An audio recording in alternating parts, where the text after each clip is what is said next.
जय महाराष्ट्र मित्रांनो, सावध राहा, सतर्क राहा. असं का बोलतोय? कारण दिवाळी तर आहे ते वेगळी गोष्ट आहे, पण चौकामध्ये कानाकोपऱ्यामध्ये थांबलेले आहेत मामू लोक. आणि मामू लोकांची कारवाई कोणती आहे तुम्हाला सांगतो. सगळ्यात महत्वाचं पहिलं कारवाई तर खास करून रिक्षावाल्यांना पकडलं तर त्यांच्यावरती कोणती कारवाई होते? फॉग लाईटच्या. तुमचे जे बल्ब लावलेले असतात, तुम्ही जे फॉग लाईट फॅन्सी लाईट्स लावलेले आहेत, म्हणजे जे बाहेरच्या साईडला, आतल्या साईडचे नाही तर बाहेरच्या साईडला जे फॉग लाईट वगैरे लावलेले असतात, फोकस लाईट असतात. आता काही जण येल्लो लावतात, काही जण ते पोलीस टाईप रेड ब्ल्यू वगैरे लावलेले आहेत. तर तुम्हाला भावांनो माझी विनंती आहे, हे ज्या लाईटी आहेत सध्या काही दिवस काढून ठेवा.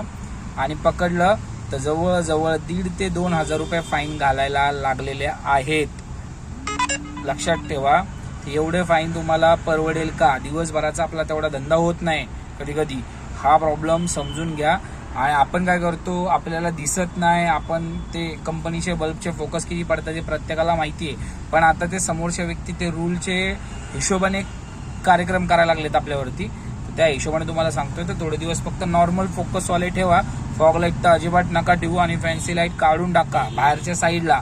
आउट साईड, रिक्षाच्या इन साईडचे जे आहेत त्याला काही प्रॉब्लेम नाही, पण जे आउट साईडच्या लाईट्स आहेत ते काढून टाका. आणि 1,500 ते 2,000 फाईन पासून वाचून राहा. जय महाराष्ट्र.